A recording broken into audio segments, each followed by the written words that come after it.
Welcome to another day, a beautiful one. Well, every day is beautiful, but today is extra special as VOP television makes a debut. All right, I'm breaking the news already. Makes a debut on cable TV, or SLTV for the moment. Well, you get more information on that in the coming days. Well, I am Moses Humphrey, and on the show today, over the next 2 hours, we'll be looking at the FCT Minister, Ijeoma Wike, saying that nothing will happen if lawmakers impeach Rivers State Governor Siminalayi Fubara. Oh well, this and more on the program today. And I'm Fina Okechukwu. I will welcome to today's edition of VOP TV early morning show this morning. All right, and the second topic of conversation is about how some people are speculating that Peter Gregory Obi would dump Labour Party for APC. And this is coming from Daniel Bwala, Tinubu'S Aide.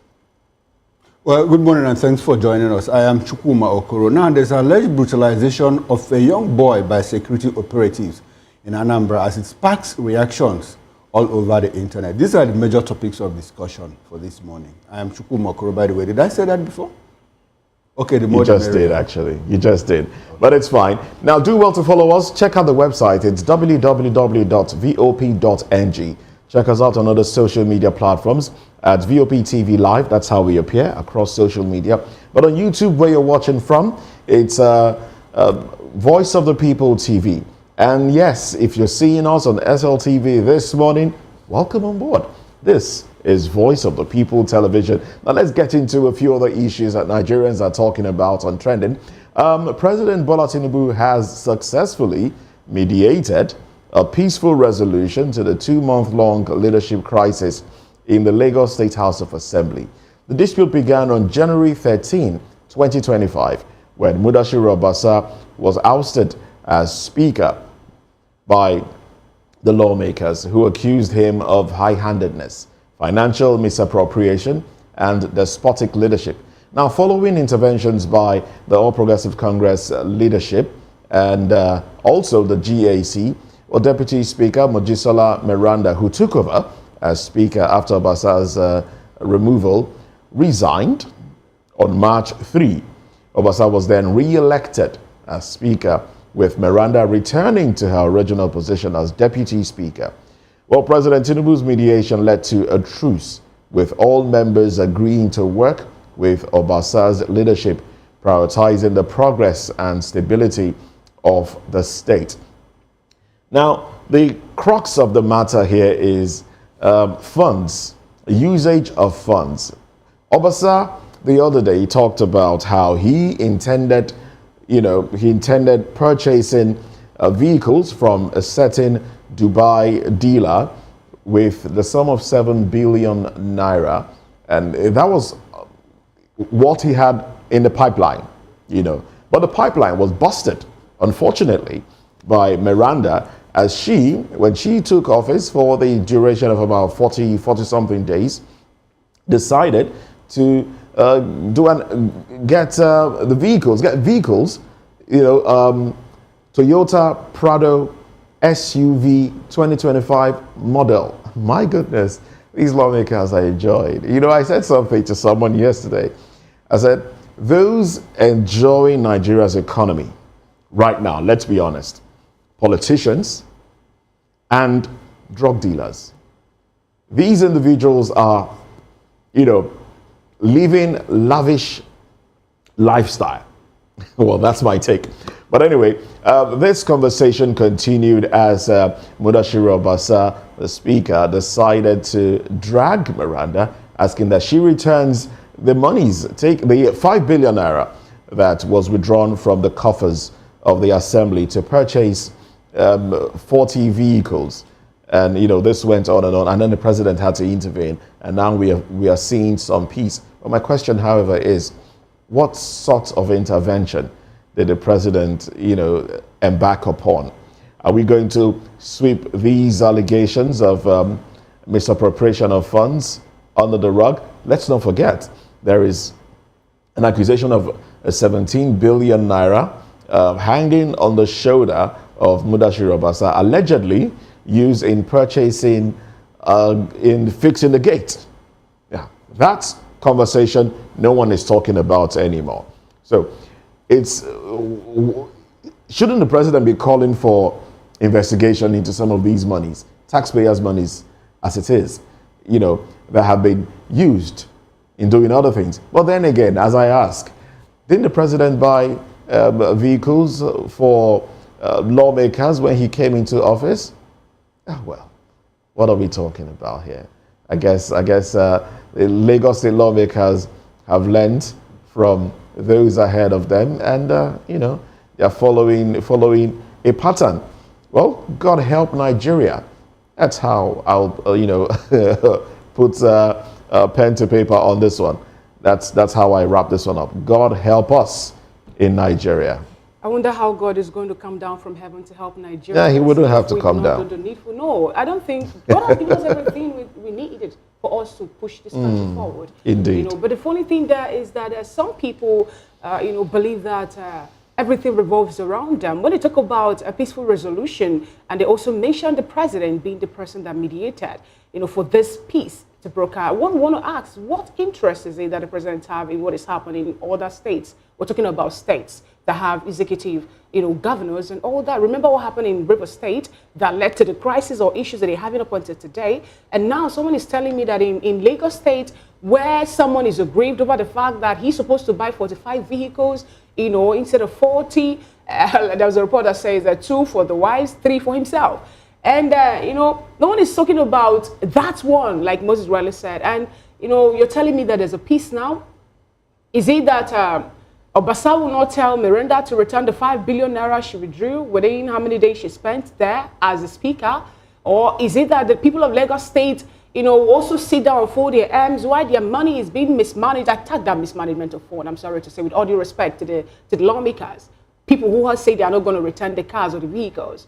When you look at all this happening, one want to ask, are we really poor in Nigeria? The president every time will tell us that we are very poor. The country is running towards being bankrupted and all that. And you still hear huge amount of money being pulled out by lawmakers, spent on things I call frivolities, on frivolities, But man, Nigerians, it's time for us to wake up. We're talking about waking up, and like Moses said, this is the time for God to come and help Nigeria. I also understand that God helps those who help themselves. Exactly. So we help ourselves before God intervenes. Now, talking about the president intervening, technically speaking, I think the Lagos Assembly or Lagos politics has outsourced its authority to the presidency. This is the third time that they are going to Lagos between January 13 and March 12. This is the third time that assembly members are going to Lagos, are going to Abuja, to meet with the president, to take directives. And this is something that could have been done via phone and all of that. If you ask me, the issue here is not the purchase of vehicles. The issue is who purchased the vehicles. And within 49 days, just spending 49 days in office, Miranda is already drawing down 5 billion naira to purchase vehicles. And people keep asking, and I asked also, does it mean that these assemblymen didn't have vehicles between the time they were inaugurated in June 2023 up until January 13? Didn't they have vehicles? What does the law say about buying vehicles for assembly members? Is it annually or is it biannually or how? Now, how do you expect Miranda? These vehicles are already in the possession of these lawmakers, so how do you expect them to return them? I think the grounds there is, according to Obasa, he had already made arrangements for 7.5 billion naira to buy 45 instead of 42. And we also understand that out of the 45, he was entitled to 2 himself, then 2 to his wives, the first and second wife and all of that. Well, put that 5 billion naira aside. Now the air trip, the airfare to Abuja 3 times for 40 lawmakers, return, whether it is charter flight or whether it is single purchase or any of that. Put all those things together. You should be talking about something in excess of 7 billion naira. If you construct 1 kilometer road at 1 billion naira, that is 7 kilometers of road within 2 months for Lagos State.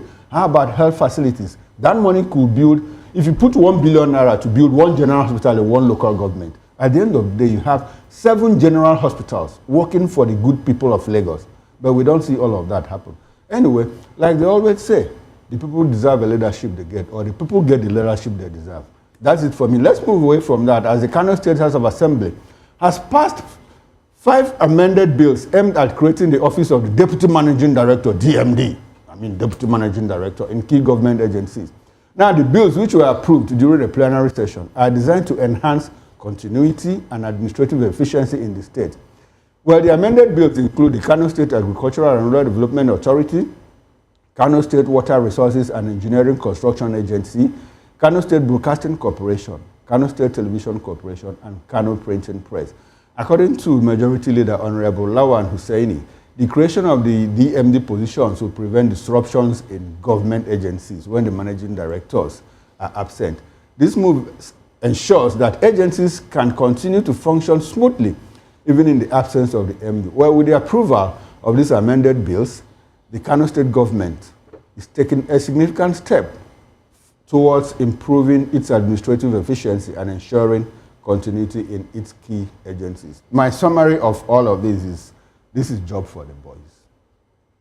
Government agencies, managing director, deputy managing director, director, executive director, permanent secretary. It is job for the boys. What do you mean? That so, if in the absence of a managing director, is there no acting executive director of that agency? Is there no general manager that can step in and stay instead of the managing director?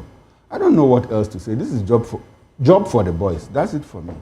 You know, Chuma said job for the boys, and I can't say anything less, because if you check it out, Kano State, I think they have 21 ministries, you know, with the commissioners and all that. Then you wake up again to say you're adding another 21 again to this. This is a state that we all know how much they generate. I'm talking about the internally generated revenue. How much is it? Now, this whole money now also, the state governor is expected to pay the salaries of these DMDs and also their aides, from the FAC allocation. And they are crying and talking about hunger. They're talking about a whole lot of things. The governor could not look towards on how he is going to make sure that the people of the state are living well. But he decided to give them, I think, goats. Do you remember the story behind the goats and all that? Yes, I'll give you one goat as a woman, and at the end of the day, you go and rear the goat and make a living out of it. And now we're having the deputy managing directors. How much is the salaries, if I may ask? But anyway, I wish them well. I wish Kano State and the people of Kano, wonderful well. If you ask me, I'll say them congratulations on this one. Well, about the goat, I'm not going to speak to the creation of an office, because I mean, it's like Chukuma rightly said, it's job for those, for their friends, basically. Just give people something to hold on to and then benefit from the state. But the issue of goats that you talked about, it's not so much of a big deal that goats were given, because we know that cattle rearing is a major source of income for the northern part of Nigeria. But the amount, the amount for which the goats were purchased, that's my concern. It was really exorbitant, if you ask me. But anyway, wish them the best. Because you see, the thing is, when you talk too much about issues in Nigeria, you give yourself migraine. You realize that your BP is going up. And I've spoken to my physician, and I've been told to take things easy. So yeah, I wish everybody the best. Well, let's move away from all of these. Let's go to the papers now. And I hope nothing in the papers will spike anybody's blood pressure this morning. And if it does, just take it, breathe in, breathe out, and wish Nigeria the best. We'll be back shortly. And when we come back after this break, we'll be looking at the papers. Join us again.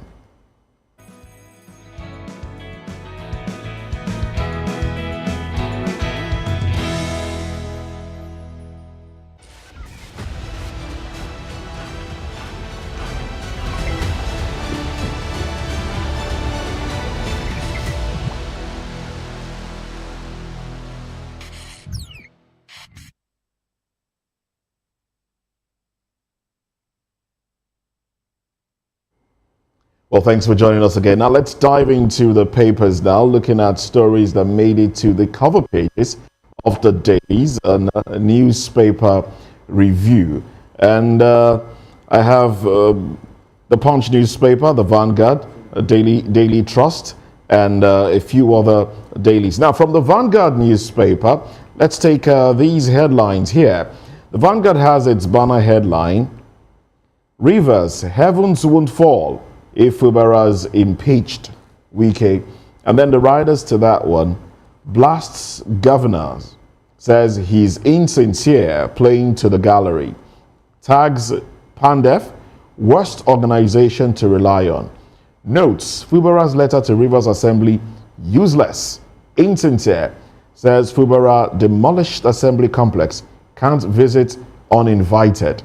Very clear. Now we know, it's not in dispute if anybody is wondering who is issuing orders to who now. Oh well. Nigeria spends $817.4 million to service debts in 2 months. I take that one again for emphasis. I hope it doesn't spike your blood pressure. Nigeria spends $817.4 million to service debts in 2 months. Let's go to some of the headlines now. Insecurity, again, Senate summons security chiefs. 18 months after recall, FG vetting candidates for ambassadorial posts. 18 months. Death row inmates rise by 98 in 6 months. Prisons acting CG. And then Osimhen, we can't afford to miss World Cup again in 2026. Speakership tussle, let Obasa be. Tinubu tells Lagos lawmakers, let Obasa be. All right? Stop dragging him. Rivers. Okay, yes, I've taken that one already. And then funds delaying core members 77,000 naira pay. Funds delaying core members 77,000 naira pay. NYSC. And yes, these are the headlines on the cover page of the Vanguard newspaper. On the cover page of the Nigerian Tribune today, the banner headline reads, nothing will happen if Fubara is impeached. That's coming from Wike. Riders to that story, blast PDP governors and NWC. Rivers Assembly quarters, gates locked as Fubara visits, restates readiness to present budget. I'll take that again for clarity purposes. Blast PDP governors and NWC, that's National Working Committee. Rivers Assembly quarters gates locked as Fubara visits restates readiness to represent budget. That story is on page 3 of the Nigerian Tribune. And the window headlines are, House of Reps strips Southwest Development Commission of 3% seaports airports revenue. Survivors on Ondo midnight attack narrates ordeal. Commissioner of Police visits scene. Lagos Assembly crisis, Tinubu meets Obasa, Berenda, order lawmakers. Ousted PDP National Secretary aides, locks National Working Committee members out of Secretariat. Police exhume cups of last to graduate. Police confirm deaths of 2 in gas tanker explosion under Otedola Bridge. Traders count losses as fire raises over 70 shops at Aleshinloye Market. 3 shop owners hospitalized. And the major pictorial on the cover page of the Nigerian Tribune today is from that marketplace. You can see structures destroyed. All right, and the last but not the least of the headlines on the Nigerian Tribune today is Senate denies sexual harassment linked to senators' suspension. Committees cites gross misconduct. I'll take that again. Senate denies sexual harassment links to senator suspension, cites gross misconduct. Now let's go through the Daily Trust newspaper. Now today is day 13 of Ramadan fast. Oh well, the window headlines. 6 simple ways to beat extreme heat. Reps to commence consideration of tax reform bills today. Again, Senate summons National Security Advisor, NSA, service chiefs. Now the big story, we will defend Governor Fubara Ijo groups. How Assembly denied Governor entry to present budget. Not criminal if he's impeached. That's coming from Nyesom Wike. Legal expert. Only compromise can resolve deadlock. Another big headline there. World Kidney Day. We spend over 150,000 naira on dialysis every week. Patients seek expanded access to federal government subsidized treatment programs. Now, there's a pictorial there of Governor Fubara before the Assembly complex to present the 2025 budget. But I think he was turned down, his presence was not recognized by the legislators. Oh, well, we'll get into all of that during the newspaper review proper. All right, so let's go to another paper now. The Guardian is up next, and the banner headline here reads, Fresh huddle for Fubara as Assembly. Wike party insists on impeachment. On top of that one, Erufai's hasty move roiled SDP as loyalists seek rejig of NWC. FG developing database to track producers of IEDs. Others. Senate cites gross misconduct for Akpoti Uduakan's suspension. Denies sexual harassment link. And then we also have these headlines. FCT sex workers lose fundamental rights suit to FG. Fix politics flays Senate suspension of Akpoti Uduakan. Tinubu waiting to Lagos Assembly crisis. Meets lawmakers at Villa. Probe panel questions police. NDLEA on correctional facilities congestion. And then Isaleko descendants secure ruling against public viewing of gangs of Lagos. Power plants face shutdown as FG pays only 20% of 1.9 trillion naira subsidy debt. And yes, those are the headlines. Those are the headlines on the cover page of The Guardian today. Let's take a punch on the Punch newspaper this morning. And the banner headline there reads, Lagos-Calabar Highway Project, wasteful, corrupt. Obasanjo says Tinubu ignored protest against 15 trillion naira coastal highway project. Falls 21 billion naira spent on VP residents. All right, and very close to the masthead, we have a very tiny headline there that reads, Tinubu overrules a Conde panel. Bags Obasa to remain speaker. The story is on page 14 of the Punch newspaper. Natasha, IPU can summon Babio, says spokesman. Ondo killing survivors recounts ordeals. Aide were pledged tight security. PDP crisis. Wike camp kicks as Ikemi panel recommends Anyangu's expulsion. And those are the stories you'll find on the cover page of the Punch. Okay, now let's quickly run through the Nigerian News Direct newspaper. LG Fund, APC kicks as Osun government introduces council chairman to AG, CBN. Access Bank champions stronger alliances to propel intra-Africa trade at ATC. Now the big story, Lagos Assembly crisis. Tinubu brokers peace, urges lawmakers to support Obasa's leadership. With the rider, lawmakers express loyalty to Tinubu as Obasa, Miranda keep mum on meeting. More stories. Governor Makinde commiserates with traders over Aleshiloye market fire. Promises support. 2025 budget presentation. No matter what they claim, I won't abuse my power. That's coming from Sim Fubara. Now, Governor Namadi uncovers 4.8 billion naira Ramadan feeding scandal in Dutse. Others probe. Okay, I think, there's a picture out there of the Lagos Assemblymen, with the president when they visited him in Abuja. And that's all from the News Direct newspaper. Well, that's pretty much all we can take from the papers this morning on newspaper headlines. But join us again at 9 o'clock when we will go deeper into these headlines. But in the meantime, FCT Minister, let's go to Rivers State now. Let's x-ray what is going on in Rivers State and the fact that the governor was locked out of the assembly complex, basically locked out.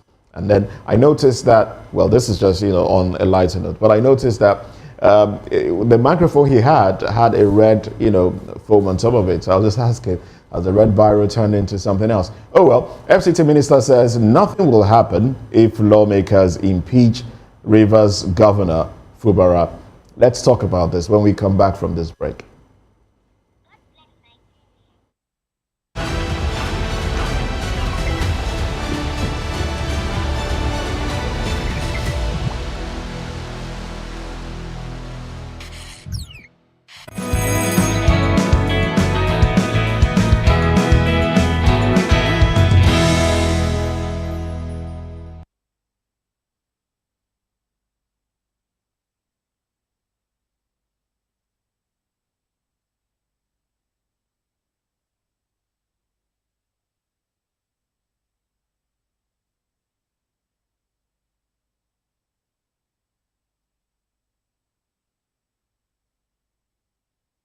To know the happenings in the maritime sector, join us on the program Maritime Frontiers on VOP TV as we discuss key areas in the maritime sector from aquaculture, maritime transportation, maritime labor regulation, oil and gas exploration, ferry and passenger insurance, marine pollution and prevention, port operations, and lots more. Join me on Sundays every 2 p.m. to 3 p.m. on Voice of the People TV. Maritime Frontiers, exploring Nigeria's blue economy.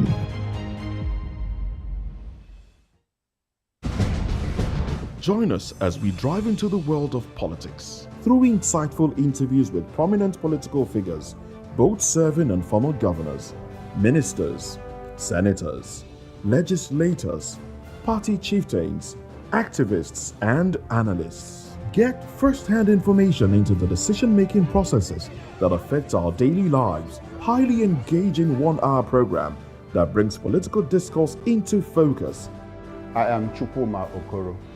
Political Lens, Monday through Friday, 6 to 7 p.m. Join us.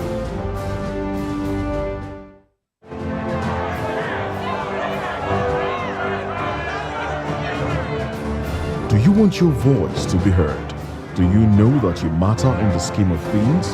The People's Voice, the show where ordinary citizens take center stage as we discuss the biggest stories that affect you and I. With you in mind, we facilitate lively discussions, debates, and interviews on the topics that matter most to you and I, from social justice to economic empowerment, education to healthcare, governance, and more. Tackling tough topics and amplifying your voice. People's Voice, Mondays through Thursdays, 7 p.m. to 8 p.m. Join the conversation and make your voice count. The People's Voice. Make your voice count. Health is a state of complete physical, mental, and social well-being of an individual. It's the fundamental right of everyone to enjoy the highest attainable standard of health without distinction of race, religion, or political belief. On VOP TV, we bring you Health Check, a show that x-rays different health issues and prefer solutions with the help of experts in the medical field. Join us every Tuesday from 2:30 p.m. to 3 p.m. on Health Check. Health Check on VOP TV. Your health, our priority.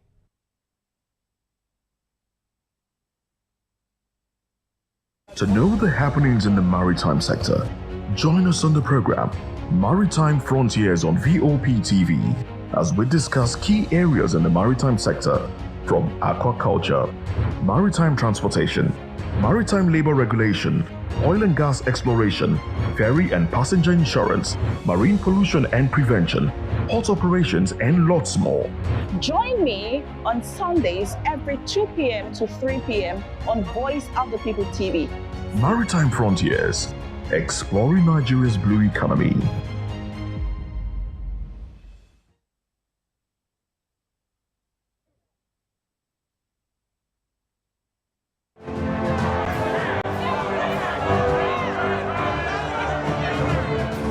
Do you want your voice to be heard? Do you know that you matter in the scheme of things? The People's Voice, the show where ordinary citizens take center stage as we discuss the biggest stories that affect you and I. With you in mind, we facilitate lively discussions, debates, and interviews on the topics that matter most to you and I, from social justice to economic empowerment, education to healthcare, governance, and more. Tackling tough topics and amplifying your voice. People's Voice, Mondays through Thursdays, 7 p.m. to 8 p.m. Join the conversation and make your voice count. The People's Voice. Make your voice count. Health is a state of complete physical, mental, and social well-being of an individual. It's the fundamental right of everyone to enjoy the highest attainable standard of health without distinction of race, religion, or political belief. On VOP TV, we bring you Health Check, a show that x-rays different health issues and provides solutions with the help of experts in the medical field. Join us every Tuesday from 2:30 p.m. to 3 p.m. on Health Check. Health Check on VOP TV. Your health, our priority.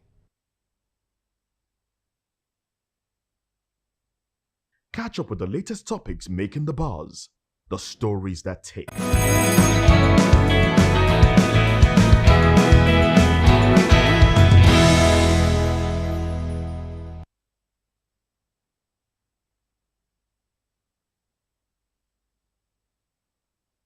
Well, thanks for joining us again. Now let's get into it. Yes, Wike, the Minister of the Federal Capital Territory, FCT, has weighed in on the ongoing political crisis in Rivers State, stating that Governor Siminalayi Fubara's impeachment by the State House of Assembly will not lead to a breakdown of law and order.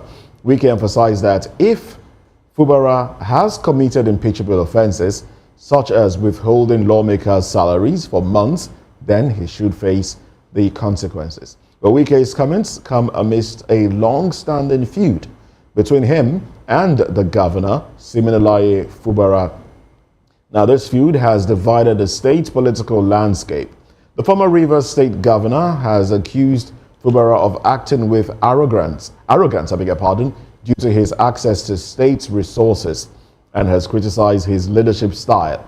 The fact the FCT minister has also expressed concerns about judicial manipulation and interference in government. Now, despite efforts to resolve the crisis, Wike believes that peace cannot be forced and has accused Fubara's camp of attempting to intimidate their way out of this situation. He has maintained his loyalty to President Bola Tinubu and has vowed to continue supporting him regardless of political pressure.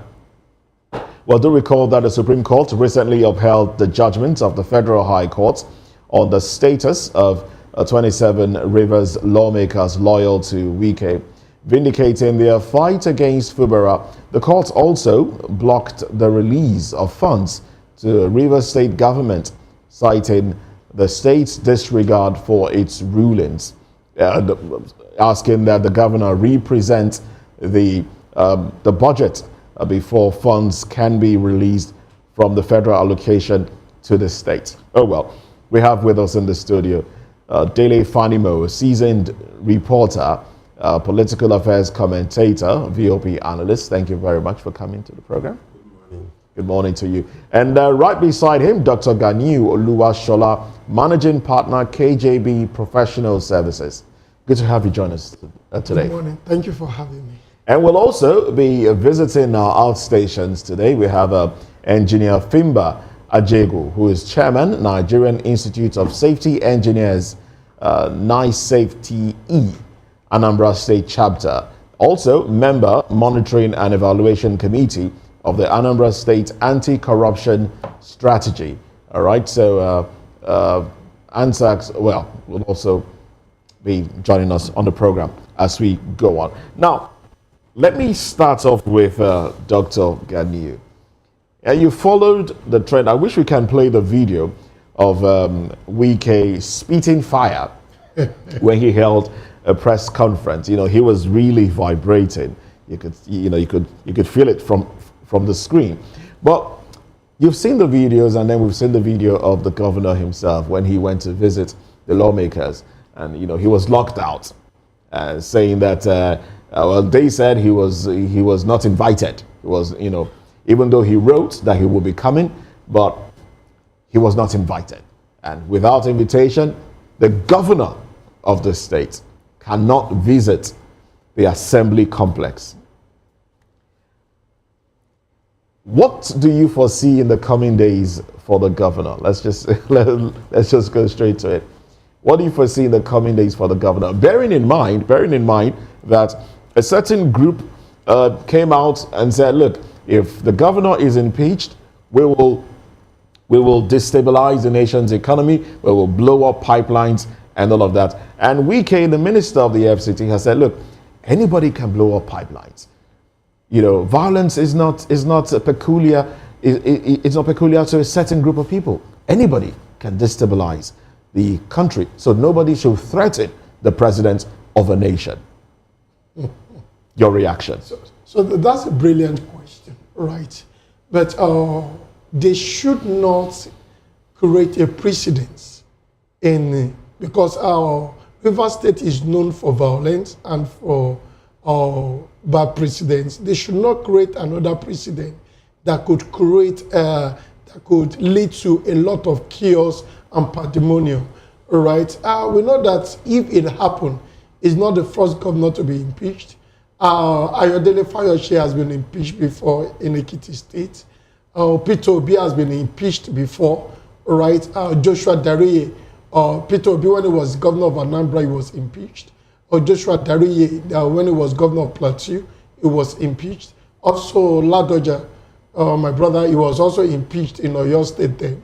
Then they come back again, right? So we have history now then. But we should, when you look at the precedent, and when you look at what is happening in River State, we should not throw the state into pandemonium, because if Wike is trying to take back his pound of flesh based on what has happened over time now, it will not be good for Rivers, because Rivers is one of the central places in Nigeria and one of the most revenue generation places. So if we make that place to become a shadow of itself, then it will not be good for the state. And we should also, despite the fact that there are disputes among them, the governor of the state should be accorded with some level of respect. They are treating him as if it's a nobody in his state. That's why I like this guy. Then the former governor of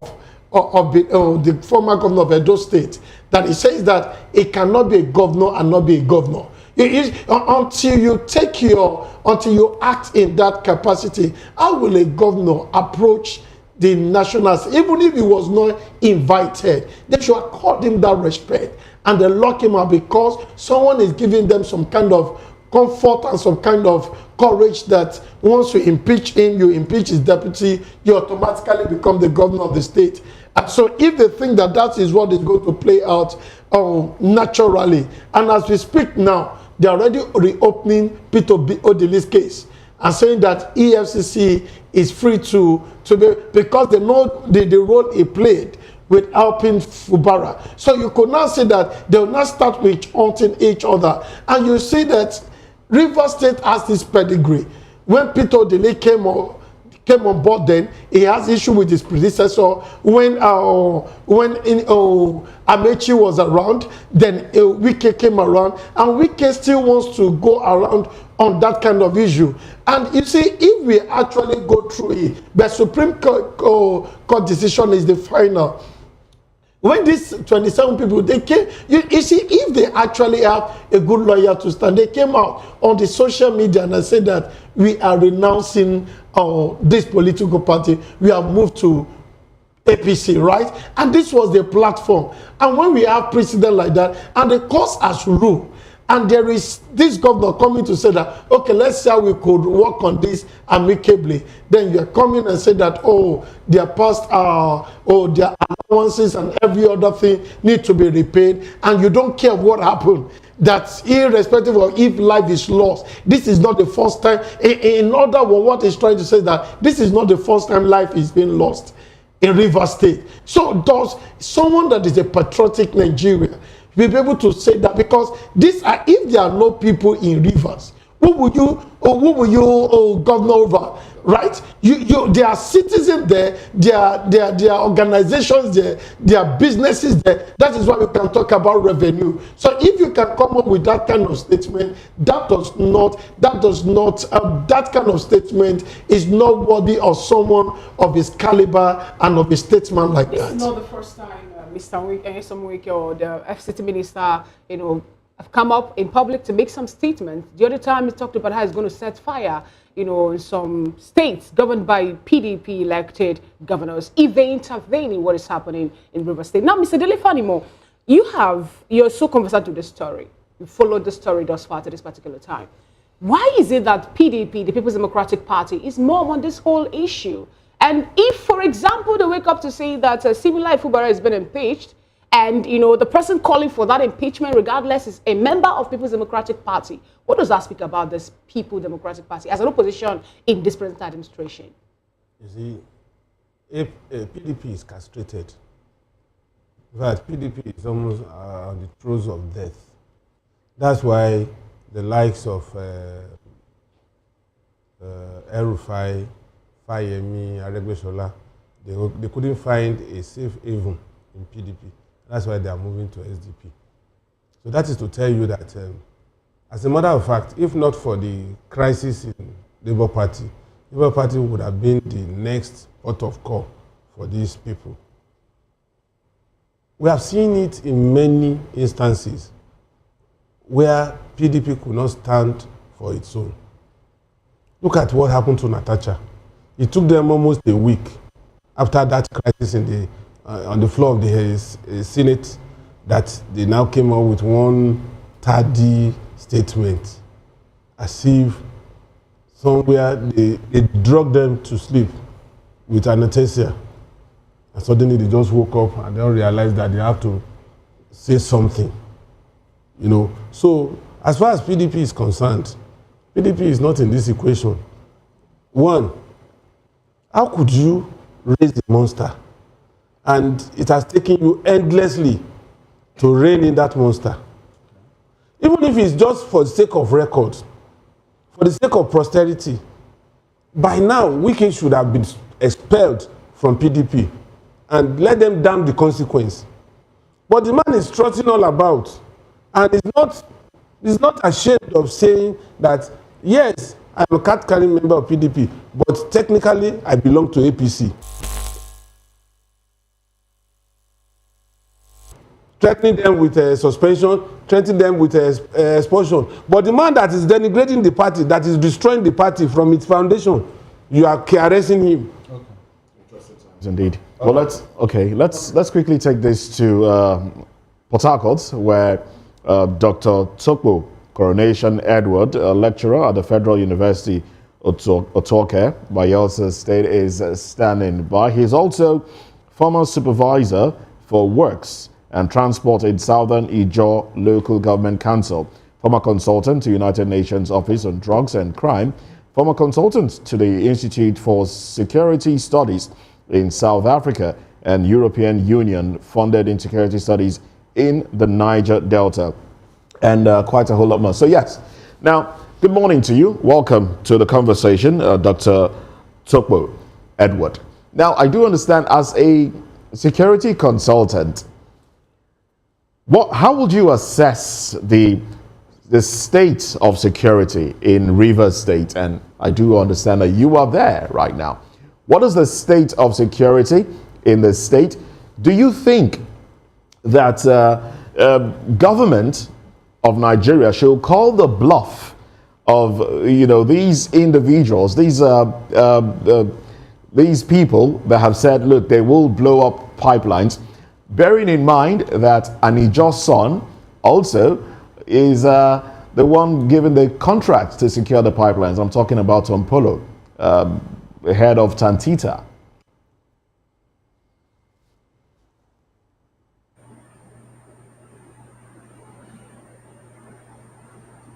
Well, we'd like for you to unmute your microphone because we can't hear you at the moment. So do us the favor, unmute and pick up from.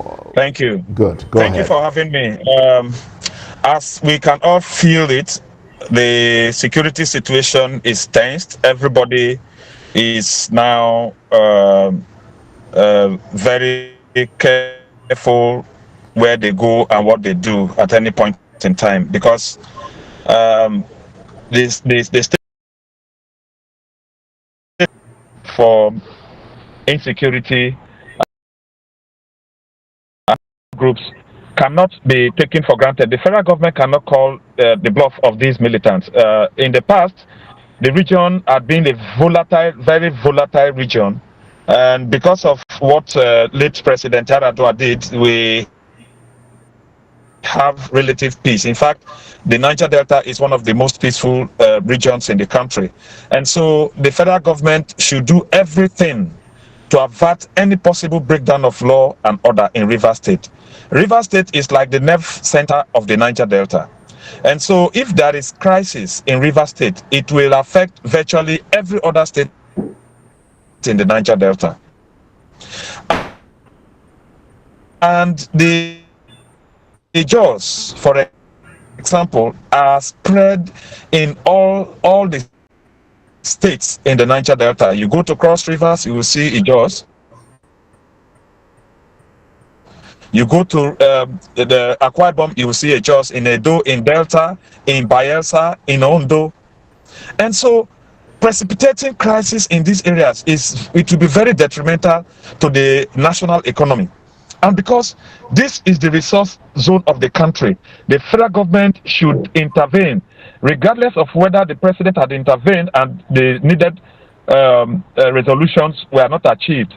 Nothing should stop the federal government from still coming into this matter and resolving it, because you cannot take for granted the fact that there are very, very slippery groups within the Niger Delta that could still cause havoc to the national economy. And so I would still expect, even though the Supreme Court has given the judgment, that both parties should be called to the dialogue table and dialogue with the sole aim of ensuring there is peace in Rivers State. For example, you incense the passions and sensibilities of the people when a state like Rivers State, that produces a huge and significant chunk of the wealth of this country, that the state will not benefit from federal allocations. And so, I mean, governance has come almost to a halt. See a situation where a governor of a state will be barred from entering the assembly complex. These things are very provocative, and the Joint National Congress has warned. I am not saying that the crisis should be viewed from an ethnic dimension. It shouldn't take the shape of an ethnic crisis, but then the Joe people are intent on protecting their own, which you cannot fault them, because if there is an impeachment, for example, the next person that will act within a period of 3 months is still an Equatorial man. And so a job people will definitely suspect that it is a ploy to take out the job man and throw an Equatorial man as acting governor. And who knows where the pendulum will swing, because of the dynamics within the politics of Rivers State, which is all right, Dr. Tokbo, you made mention of the president intervening and making sure that peace has been brokered in the River State. But you can also recall that there was a peace accord that was signed by Fubara and Wike, which both teams could not even appeal to that. And up until now, the Supreme Court leveraged on Fubara withdrawing the case against the 27 lawmakers to draw their verdict. And just yesterday or thereabouts, the president came up to say that the governor should, keep to what judgment the Supreme Court, give as their own ruling. Now, isn't that a way of the president intervening in what is happening in River State? Do you expect him to do any other thing apart from what he said?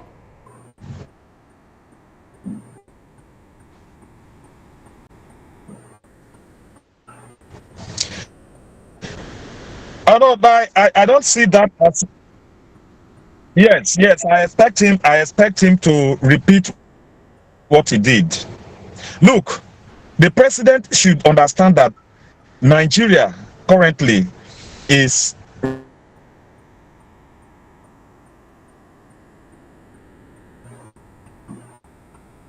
We're having a network glitch, okay? We can't hear you well, Dr. Tokbo Coronation Edward. So we'll ask you to still be with us, because we have other interesting topics to dissect today. But let's move over to Oka Station, where we'll have Engineer Fimba Ajegu. Good to have you in today's show, Engineer Fimba Ajegu. Yeah, if you can hear us well. Now, my question is, what do you think will happen in River State with the fact that the River State House of Assembly yesterday locked the governor out from the assembly complex, saying that he's not been invited, even when he told them that he will be there to represent the 2025 budget? Fortunate what's happening currently in River State. It's very saddening because a number of other young individuals who also aspire to, various other offices like the House of Assemblies and like the governor, not exceptional. They will be seeing all these kind of cases that are happening, and theirs is going to be worse off because I think clearly what's happening in Rivers State is a breakdown of law by the judiciary, and at the same time, the our electoral laws, it's not being fully implemented. When seats are, moved from one point, individuals who occupy seats move from one party to another, it is very, very obvious and technically clear that they should vacate such seats until another elections hold, and then they should come and contest. So if they win, they go back to those seats. Now, this has degenerated to this very level. It's very, very saddening. And the predecessor to Fubara, who is Wike himself, is also having a great influence. Our national, yes. Let me button at this point. There's a proverb, there's a saying in Igbo land that says, "Hane nwe obodo enwe." I hope I got that right. Hane nwe obodo enwe. People own countries. Is it okay to say now that Nyesom Wike owns Rivers State? That Nyesom Wike, for wielding so much influence as much as this, even being in one party at the same time, running things in another party, it's very obvious that what you said is practically clear, that it's however, it's unfortunate. It's just unfortunate because Nigeria should be a law-abiding country and not a lawless one. And with this kind of adage, you're going to see many more cases that will come in the future. I'm not praying for it. But certainly, if the law does not take its full course to do what is necessary, that the governor should run the state, and the House of Assembly members who have decamped from one party to another party while being active in the House are not removed to contest again. I think you will see worse case than this. And it's unfortunate that the youths and other persons, the Joint National Congress and all other pressure groups, they will start having some unthinkable influences. That's what's going to play out. It's unfortunate. All right, thanks very much, Engineer Fimba. Please do stay with us as we come back to you in the course of the show. Now, let's come back to the studio. Dr. Oluwashola, Engineer Fimba said we don't know what is going. A lot more is going to happen in the future. You are very conversant with what's going on in Rivers State. This is not the first time. We have seen that happen in other states. I mean, I'm looking at the case between Godfather, Godson. What are the lessons that we can learn in this issue, in this saga? Should someone, an individual, be the one to appoint, to select who becomes the governor of a state? You come from Oyo State. Last week, Seyi Makinde said, look, in 2026, I'm going to unveil who becomes my successor. Should that be? What should the people do to ensure that they recreate this narrative? To replace myself with somebody that will be loyal to me and all of that to cover my acts. What should we do as a people?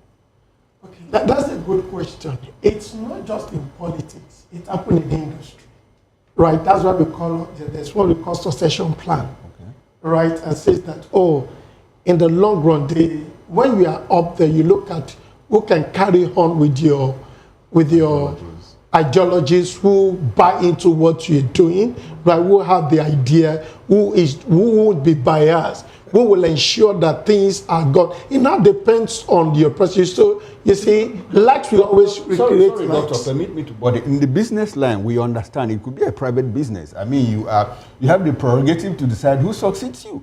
We are talking about the commonwealth, the will of the people, a state, democracy. Should that be? So that's why I say that it depends. Likes will beget like a Latin word that says that nema dot cod not abate. You can't give what you don't have, right? And there's another Latin word that says ki sera sera, what will be, right? So you depend on your kind of person. If you're a rightful person that have a good ideology, a good mindset, you want to bring it in, right? And when you look at this case now, look at the case of Obasanjo and Atiku. Obasanjo knows that, this my vice coming in is going to loot the resources of the country, and I don't trust him. Let me bring the person I trust. Not because the person will cover my acts, right? Not because the person will cover my misdeed, but I want to see through that the person coming in is going to follow my ideology to develop the country to our expected end. right? And we also have some people also that did bad, and bring in somebody that could cover. Take for instance, we still have the case of what is happening in Kogi State, right? And the successor, the person that comes in, was trying to protect his predecessor, which is, in real sense, is normal, right? Because you won't bite the fingers that feeds you, right? And you also remember that this almost plays out in Lagos too, during the time of Fashola. Fashola first tenure, it did very well, right? And the second one, the ones who pushed him out, then he stood his ground, and they were thinking that, oh, if we allow this, then Obarilwan waved in and said that. Dr. Ganiyu, my question is, what should be the role of the people in choosing their leader? I'm not dependent on someone saying, this is the person I want to succeed me. What should be the role of the people? You see, we have what we call primary election, which will be done within the party. So it is when they now decide who to choose, that's when the people will now say that this is my choice. And that's why we even have different parties, right? So in the different party, in your own party, you just decide that, oh, this is the person that is our choice. We are putting him out. Just like what we have in APC then. And Labour Party said that P2B is the people of our choice, we bring them out. Okay. So, and the people now have the right, they have the prerogative, they have the power to now choose between from either of the candidates that have been now, as we try to round up this conversation, Mr. Fanimo, I would like you to have your reaction on this issue. You mean what is currently going on, and then probably hazard it gets to what is likely to be? No. The issue is, should we have someone say, look, this is the person that must succeed me? Is it proper in democracy, the role of the people in all of this? You see, when you, just like I said earlier, when you build a monster, the probability of you being able to tame that monster is almost zero. You see, we started building these monsters when parties began to take back seats and politically exposed people in government now began to take over the running of political parties. You recall that up until 1979-83, UPN was under Awolowo. It was not a prime minister, it was not a president, but he was the leader of the party. So they defer to him, and that is why nobody among the five, was it five then? I think we had 4 states in the southwest, and then Edo, UPN won in Edo, then Bende, you know. So all of these people, they differed to the Awolowo, and Akinloye Adisa Meredith was also at the helm in MPN, and they differed to him. But today, you can't, even if you have somebody now on the street who is the chairman of APC or chairman of PDP, nobody knows. All right then. Well, no longer there. It's unfortunate that this is where we found ourselves, and well, we'll continue this conversation when we get concluding, when we get to, you know, where we'll be dropping our concluding thoughts. And I would like to know if the amount for purchase of nomination forms is an issue in this regard. Let me just put this out there. We do recall that in 2023, the PDP sold its governorship forms for, the APC sold its for 50 million naira, while the PDP sold its for 21 million naira. Is this an issue in the selection of who vies for that position? Well, let's move away from that conversation to another. Peter Obi will dump LP for APC. Daniel Bwala claims. Let's x-ray this one. I can see Dr. Ganiyu chuckling already. Well, let's x-ray this one when we come back from this break. Join us again, gentlemen.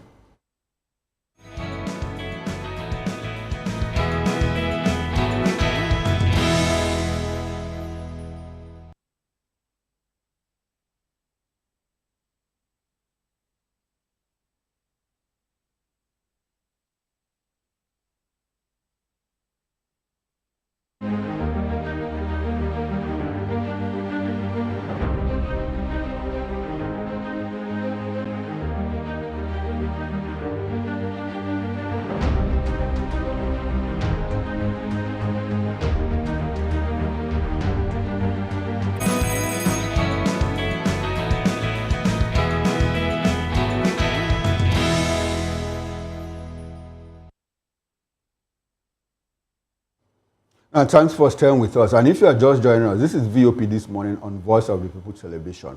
Daniel Buhari, President Bola Tinubu's special advisor on policy communication, has made a bold claim that Peter Obi, the Labour Party's 2023 presidential candidate, will join the ruling All Progressives Congress, APC. Well, Buhari's confidence stems from Valentine Ozigbo's recent defection to the APC, whom he refers to as Obi's custodian. Well, this development has sparked speculation about Obi's future with the Labour Party, particularly with the 2027 presidential election on the horizon. Well, it is worth noting that Obi has been tight-lipped about his plans, despite the Labour Party's promise to zone its 2027 presidential candidate to the southeast. Additionally, there has been rumors that Obi might join the Social Democratic Party, SDP, to strengthen the proposed coalition against the ruling party. Only time will tell what Obi's next move will be. Well, we still have in the studio with us here Dr. Gani Oka. Gentlemen, thanks for staying with us on the show. Doctor, when we introduced this topic, you were chuckling. Do you think Obi will leave LP to APC? Voila is just a clown. You see, at times when maybe you just feel like making people laugh, right? Or you say something without thinking, right? Why do you say so? Because it won't ever happen. Oh, Peter Obi to come and join, will he be a vice? Remember, that was why he left PDP. When they were saying that they won't give him the ticket, they'll make him a vice. He said he would rather go and play his card and check his popularity.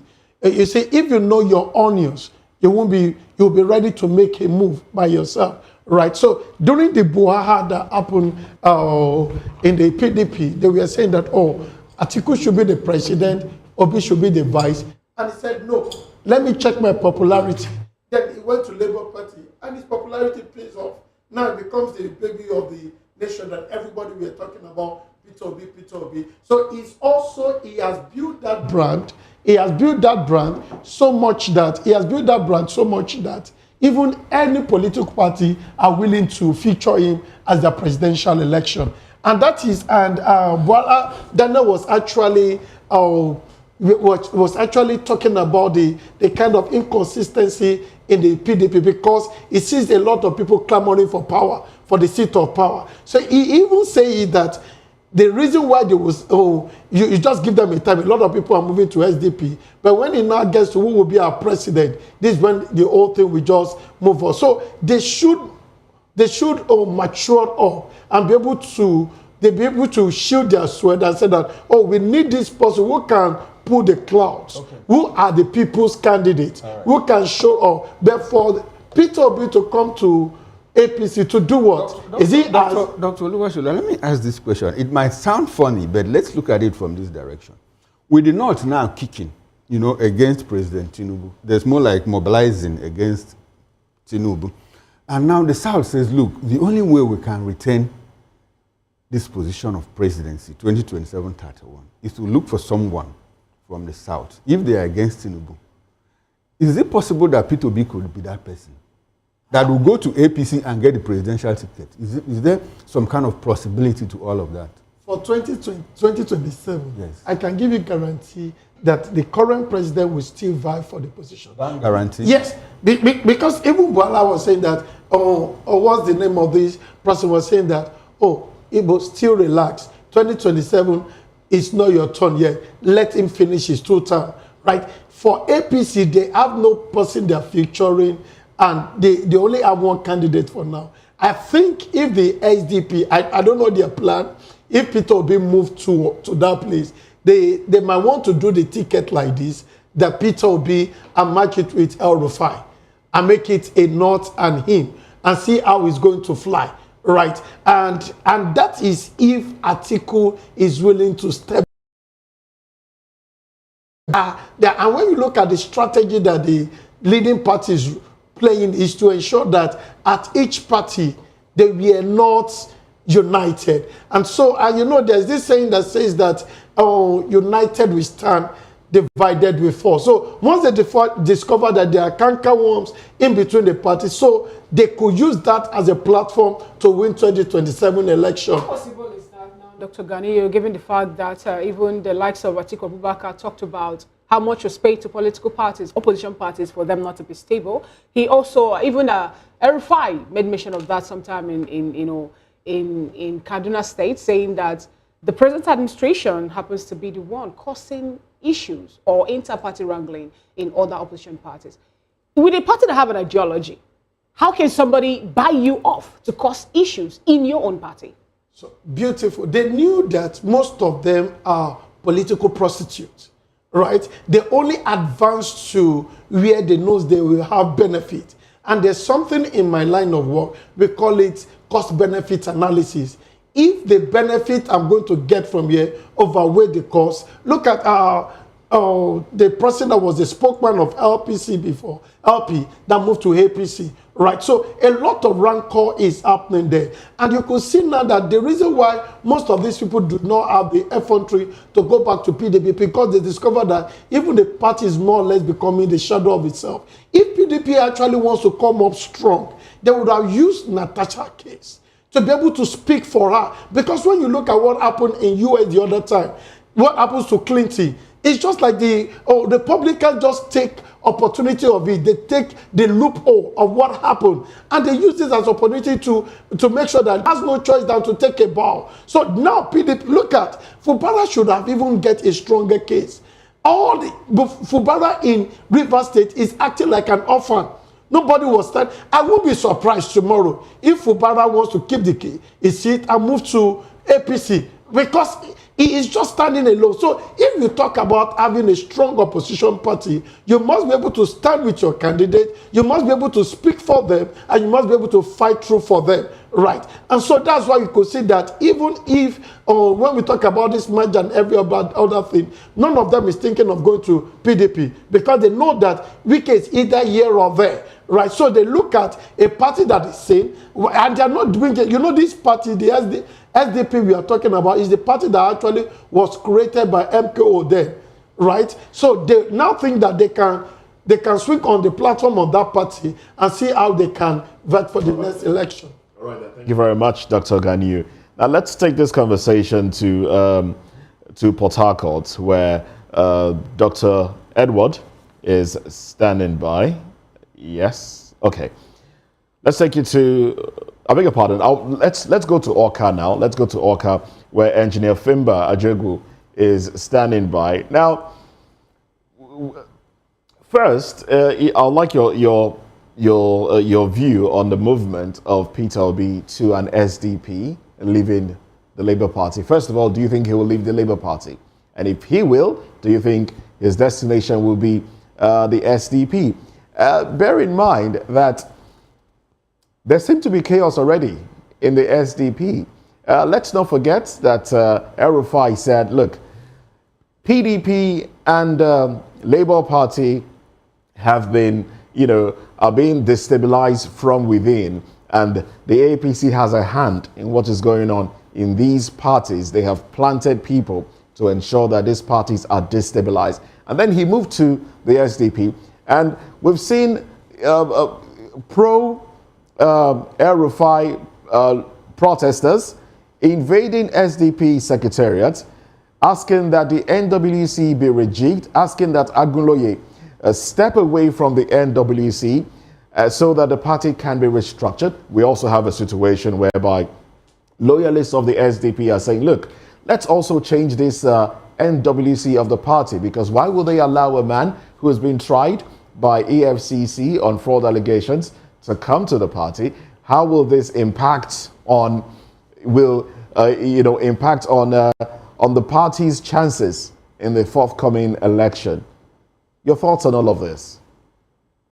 Yes, thank you once more. I think currently what's happening on the political landscape, concerning what you just mentioned, it will be the point of view, and then Erufai and his own plans. As a matter of fact, the government of being led by our current president, who is the leader of the party, I think he is also strategizing massively There seems to be and chaos using already his in the present SDP. influence as the Let's not sitting forget that president. El-Rufai He wants to said, ensure that his plans PDP and are fully Labour implemented, Party however the challenges may have come. been, are being Over time, we know destabilized him from within. as a master And the strategist, APC has a hand and in what is President has going on shown in these that parties. his They have plans have planted people come to to ensure fruition. that. And of course, if he's planning other things. All right then. Well, we do understand. Well, thank you very much for your submission there, but I think we have a bit of a sound problem, but I hope that will be fixed. Okay. All right then. Well, let's bring it back to the studio now. Mr. Fanimo, you have the scenario put forward. Now, do you think that already, like somebody did say on this table yesterday or some days back, that what is there to say that we will not have the SDP being destabilized, from within as well? Do you think what is going on with placard carrying supporters of El-Rufai saying, look, rejig the NWC of SDP? I mean, he hasn't been there for more than 48 hours already. We're seeing some sort of chaos going on in that party. You see, until we begin to deconstruct the mindset of an average politician, that's when we begin to understand the way they think. The average politician does not think the way you and I think. And one thing that you must take away from politicians is morality, the ideal. It is what is beneficial that matters to an average politician. I just smiled when this issue came up and you were talking about Peter Obi not moving to APC. Nothing is beneath any politician. Nothing. This same Peter Obi swore that he would never leave Abga.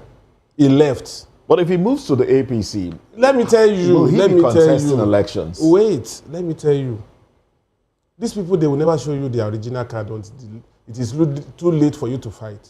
What if Tinubu decides, let's just assume without conceding that he's not going, that he's tired, and he needed somebody. And against your permutation, when Obasanjo hosted Buhari and Tinubu, some people that were there said, Obasanjo called Buhari aside and said, are you sure, with all your integrity mantra, you can pair with this man to win an election? And he smiled. Today, Buhari did 2 terms. Who would have thought that Buhari would stand with Tinubu with the perception out there? Who would have thought Peter Obi would leave Abga to PDP? Who would have thought Peter Obi would leave PDP to Labour Party? So do you think what do you think cannot happen? Do you think the obedient movement will move with him to the APC if he does? If it is sure that, why is it that we still have godfatherism in politics in Nigeria today?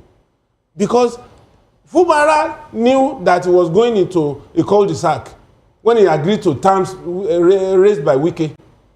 And that is what is affecting him today. Did he not know that he was finance commissioner? He knew what was coming to Rivers State. And he knew that this man is not ready to release the feeding bottle for him wholesale. But he agreed to his terms, thinking that when he gets there, he will be his own man. But unfortunately, there is a landmine waiting for him, and that landmine has consumed him now. So, Peter Obi can find himself in APC tomorrow. And obedient movement may not even matter much.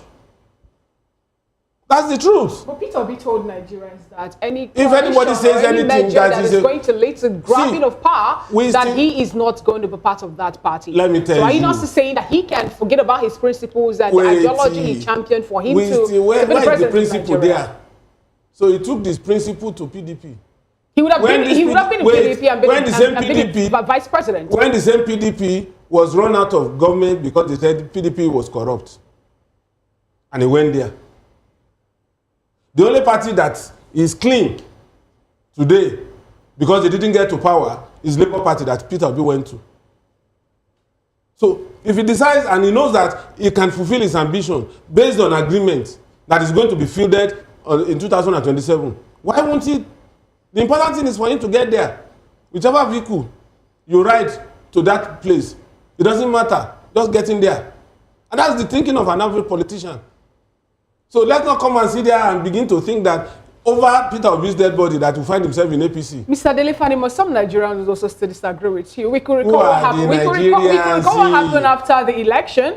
You know, they brought in the former president, where Goodluck Ebele Jonathan said something about a blood of a Nigeria not wanting the seat. So he decided to step down, you know, not compromising his kind of person for the politics people like you perceive has been played in Nigeria. Now, are you not still saying here on this table that the likes of Peter Obi that have come up to tell Nigerians that I have a certain ideology and my ideology is to move this nation forward? I am not ready to grab any pie. If I wanted to take power, I would have been with a particular political party and played to the gallery for me to be where I should or where people want me to be.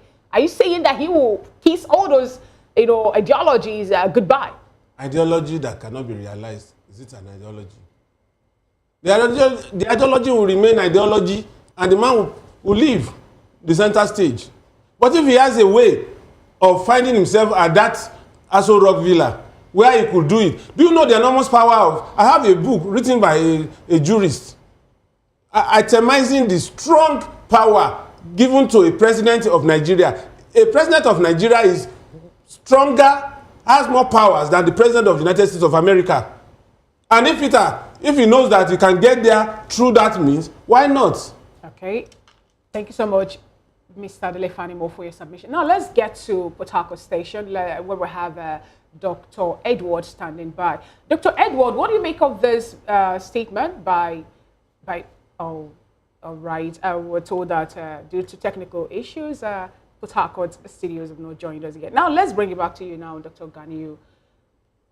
Bwala, when you say he's a clown, made other statements. He said, as the case may be, Balami has joined us.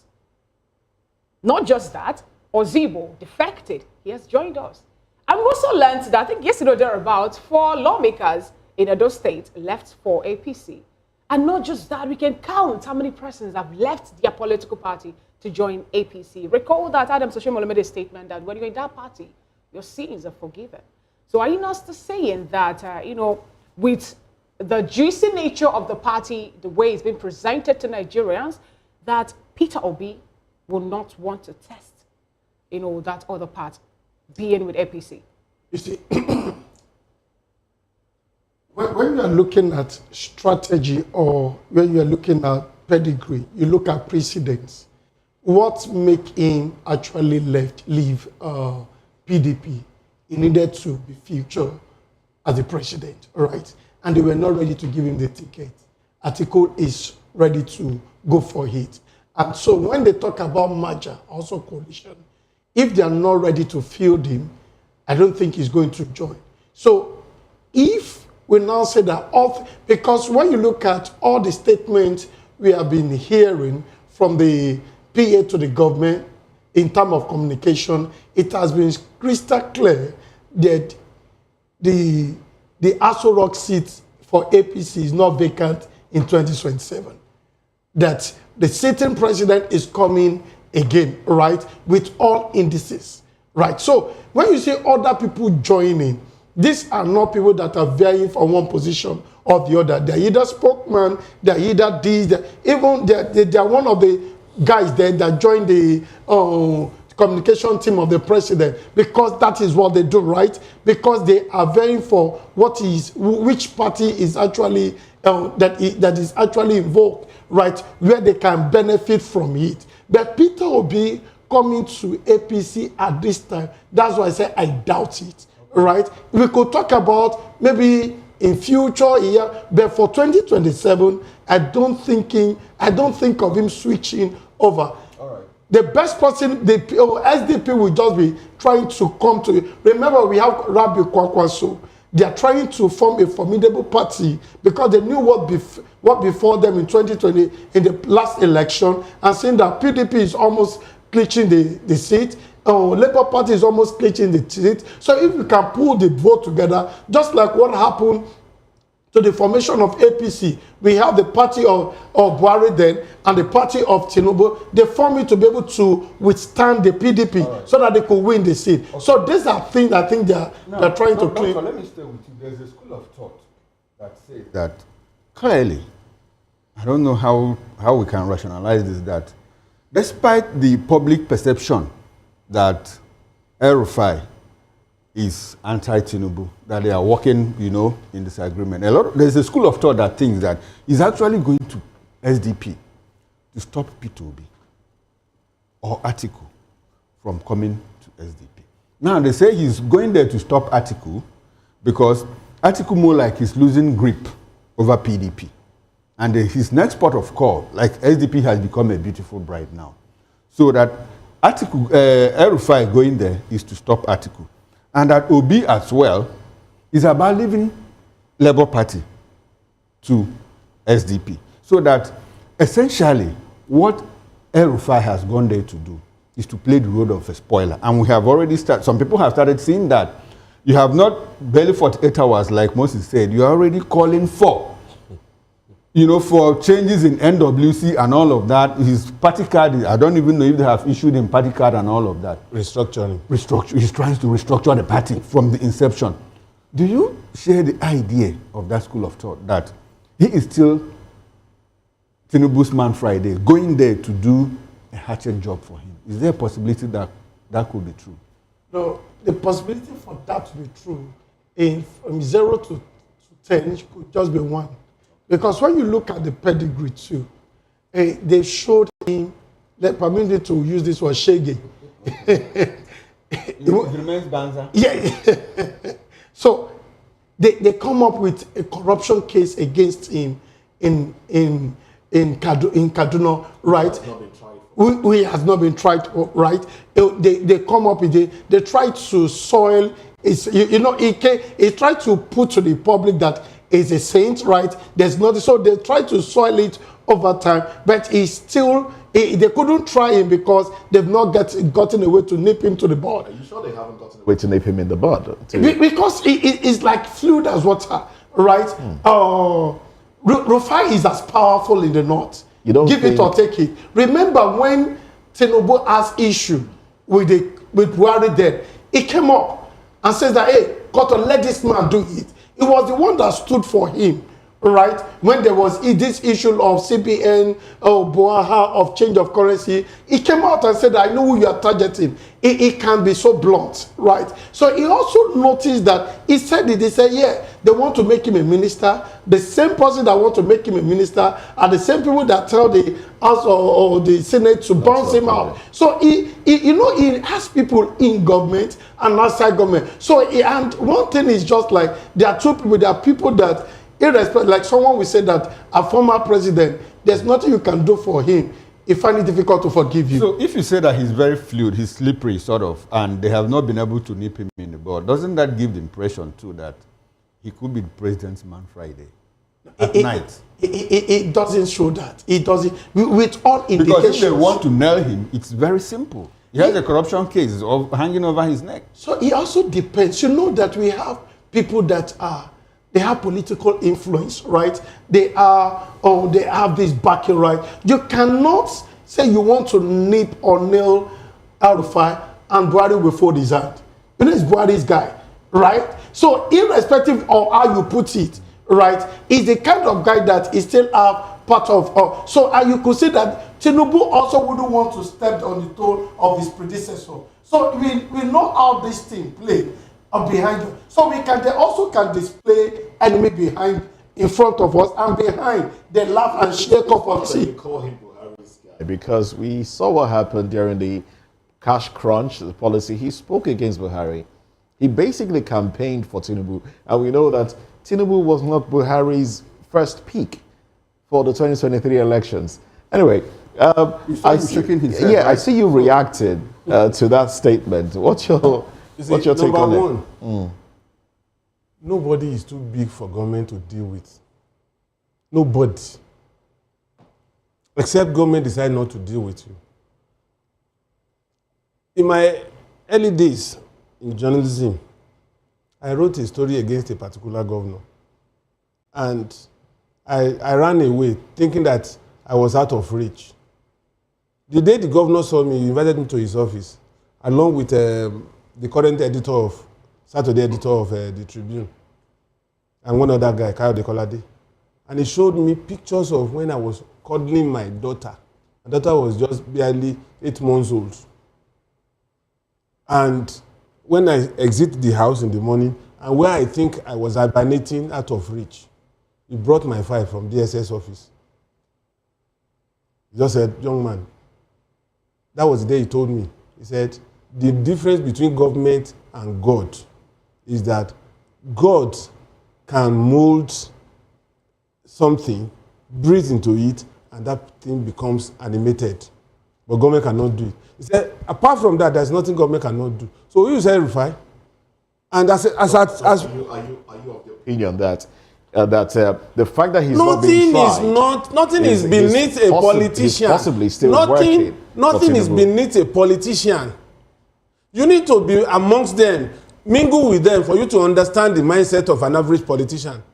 Those who are principled never succeed in politics. They know how to cage them. All this posturing of principle, integrity and all that, it is just out there for perception. But inside their carcass, they know what they do. For all you care, Rufai could be doing what these people are saying. He could have been sent to make sure that these people are gravitating towards the party. Go ahead of them. And they will do the bidding. And you'll just be shocked that in the next dispensation, what matters to an average politician is power and money. All right, then. Interesting conversation we're having right here. And unfortunately, we've not been able to reconnect to our outstations, but we will do that as we proceed to the next conversation now. Alleged brutalization of a young boy by security operatives in Anambra has sparked reactions. Let's x-ray this when we come back from this break. Join us again.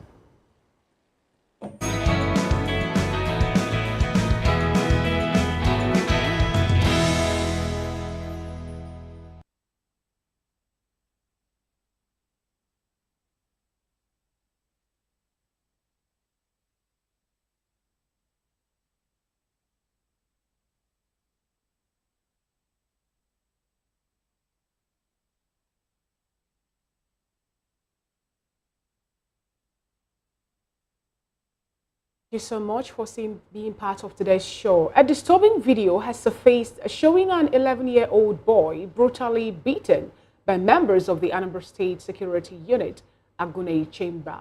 The incident allegedly occurred in Oba, Anambra State, in Idembele South Local Government, when the boy went to buy meat. According to the video's narrator, the boy was attacked simply for looking at the Agune Chamber operatives.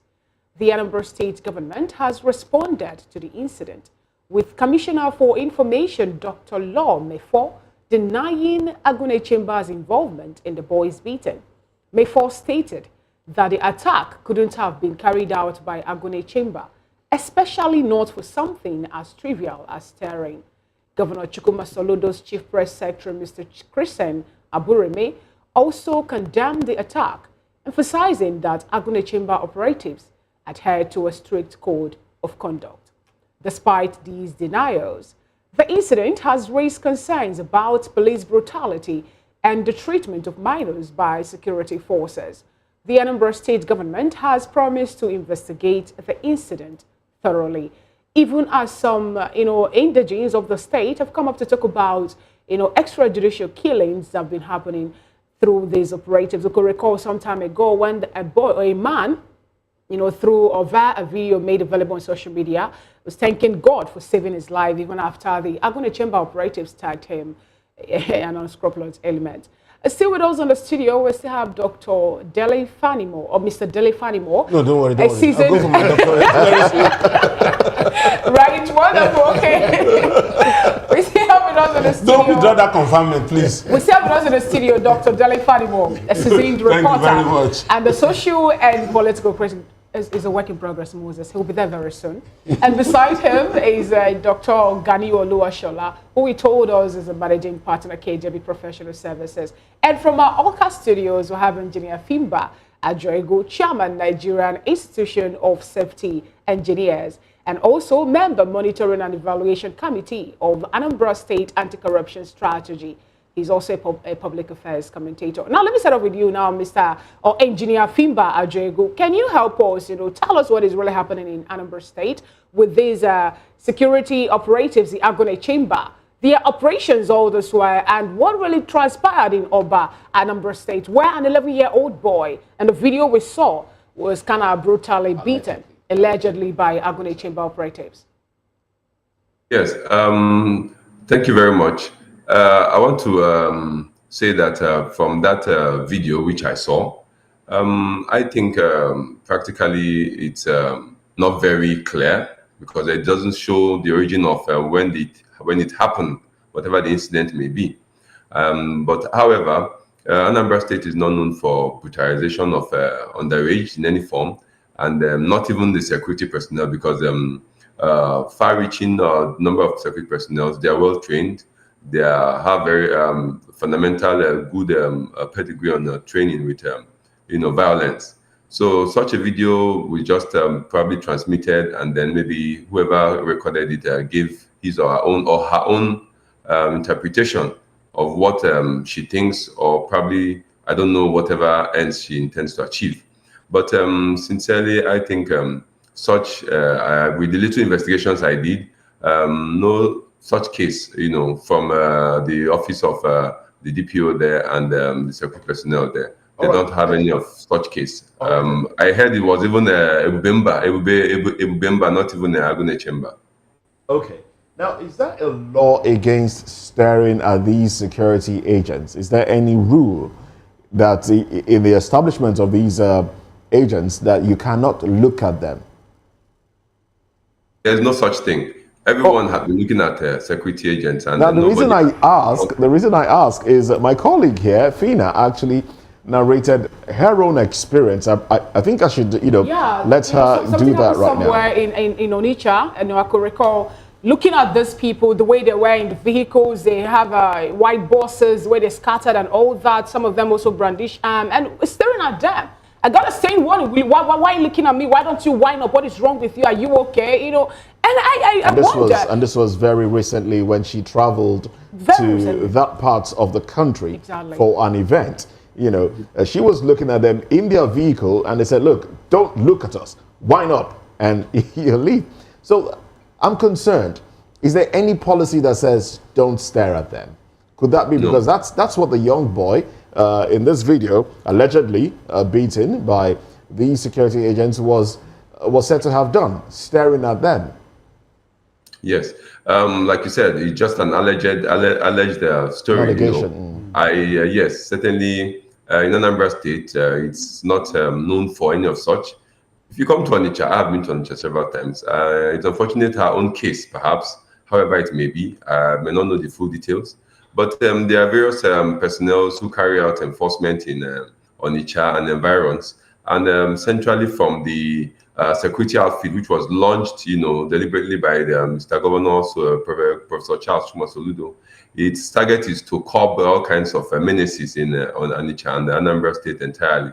And sincerely, a good number of the security personnel, they are receiving training from the state. Okay. And even at various local government levels, they get trainings.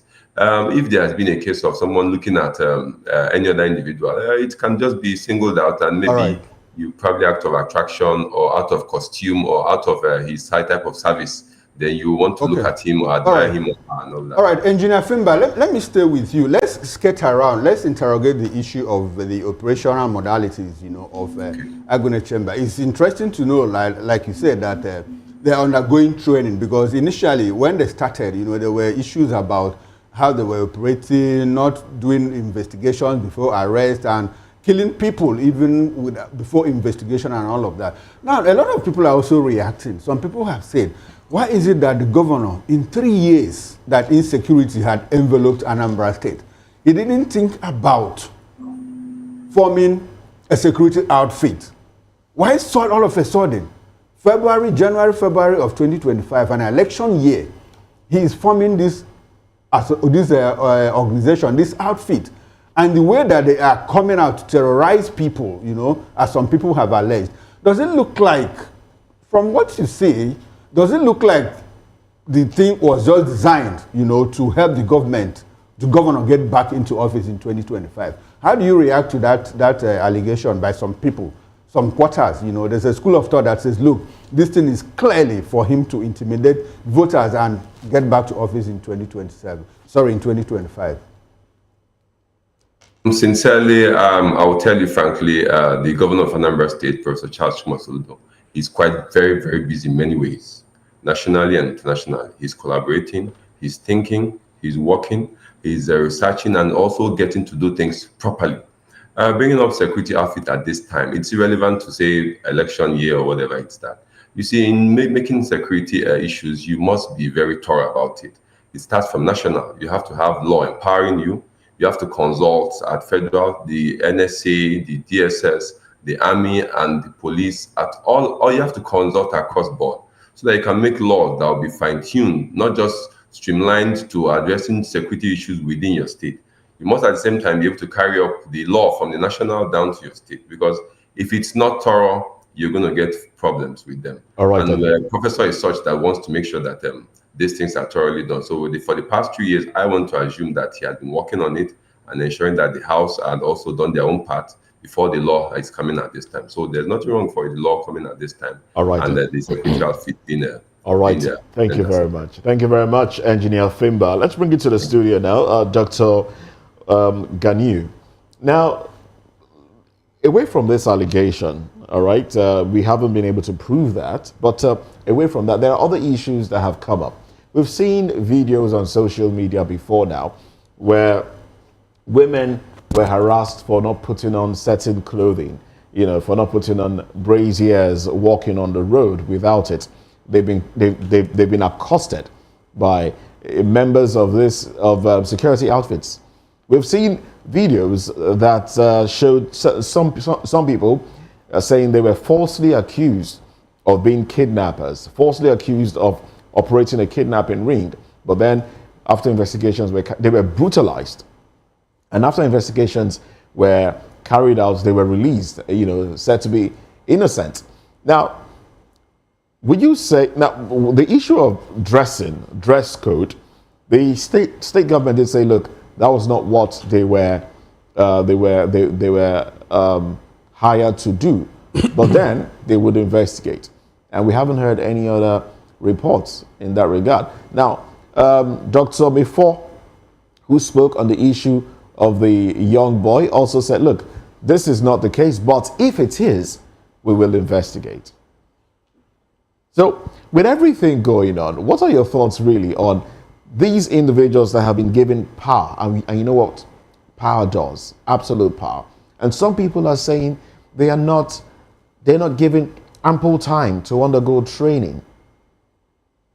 That's a brilliant question. So one day, there's a saying in the elementary government, there's a power corrupts, and absolute power corrupt absolutely, right? And you don't know how a person is a beast until he wields some level of power. That's when you know the beast in that kind of person, right? And it's not peculiar to Agone Chamber, right? It's peculiar. It's even the trained police people. See how they treat people, how they attack, how they discipline them. In the long run, they discover that they are not corporate. Even in the developed country, you see then that after the person has served jail, maybe for 4 years or something, and now being found that he's not guilty. So where is he going to pick up his life from? 34 plus his current year, maybe the guy is above 30, so I'm almost 70. Which kind of job will he be learning? So I think if you are not going to be defensive as a leader, right? If you are not going to be defensive, if you want to follow the process and protocol, the best thing is to do to investigate it first, right? That is to a layman, you investigate, you will investigate, because ab initio, if you're already coming up and say that Agone Chamber can never do that, So irrespective of all the investigative report will come out, it would have been seen that you're already biased before the report comes out. Why not come up and say that we will investigate it, right? Because to a layman too, we believe that they shouldn't have done such kind of, they shouldn't have carried out that kind of inhuman act, not to a young boy, right, around 11 years. On what reason? Merely staring at you, then you beat him to that extent. What if he died? Assuming that they did. They're assuming they do it, right? That's why people assume that it could not be there, right?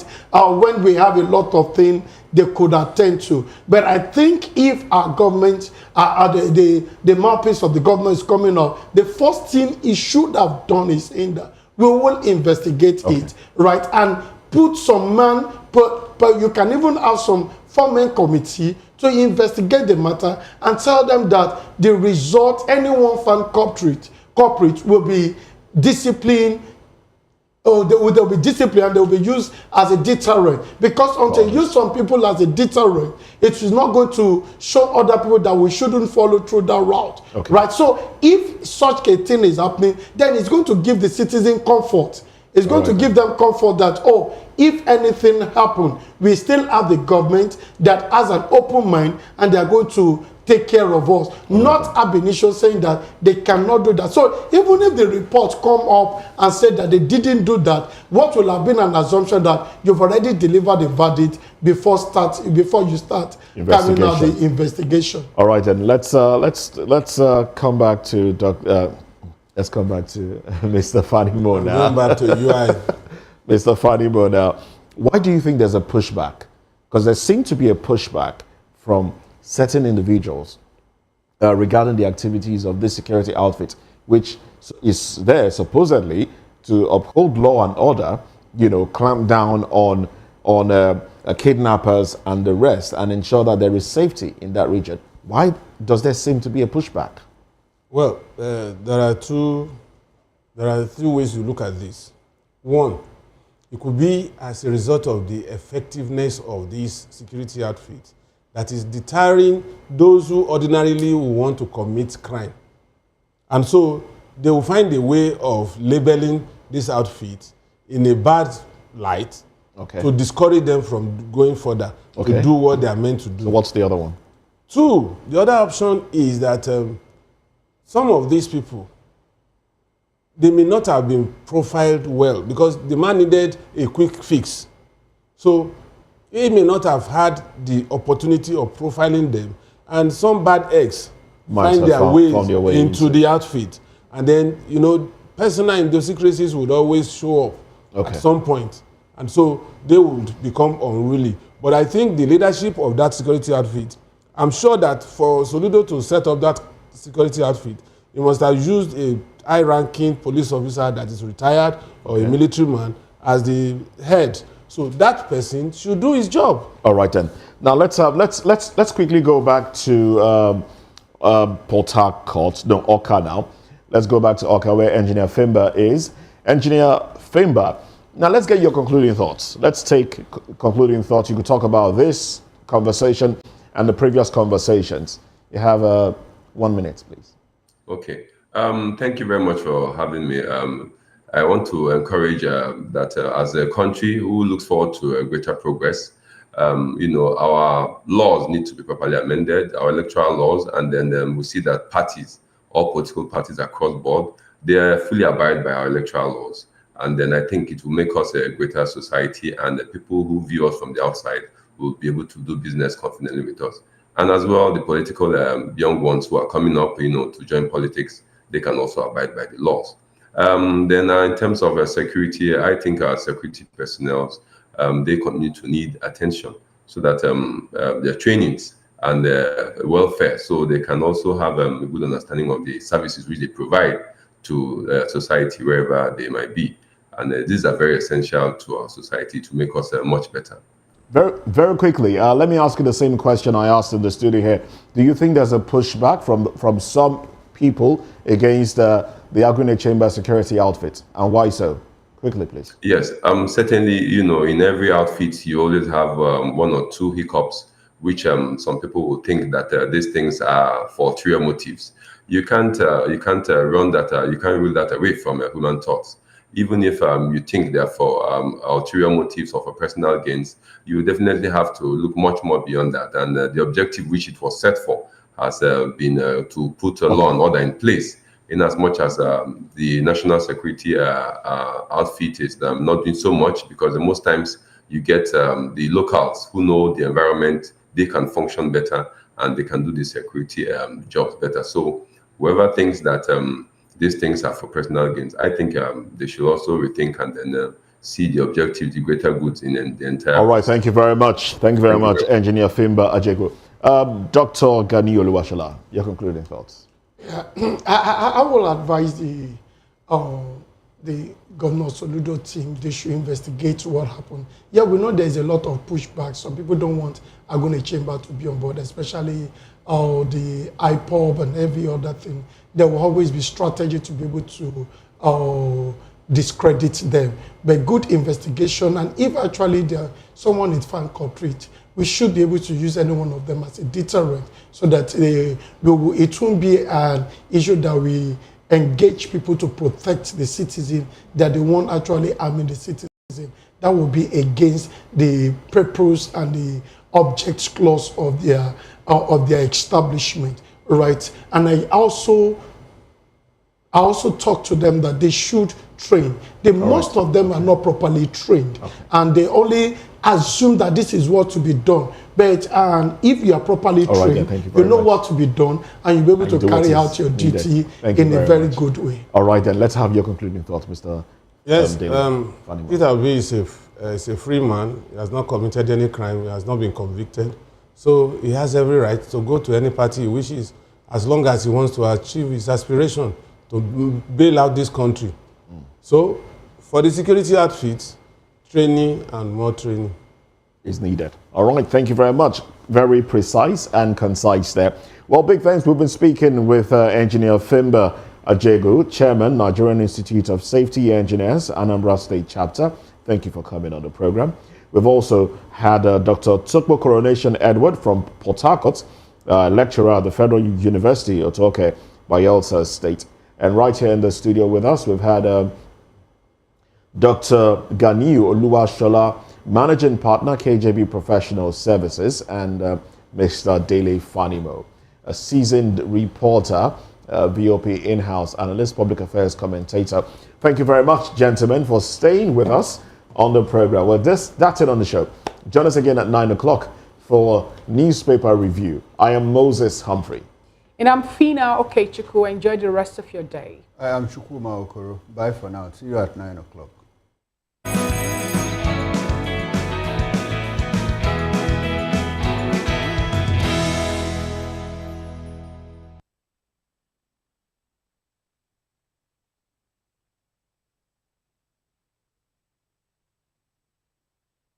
From the views on the street, we go to bed empty hunger, to the blaring horns of a home.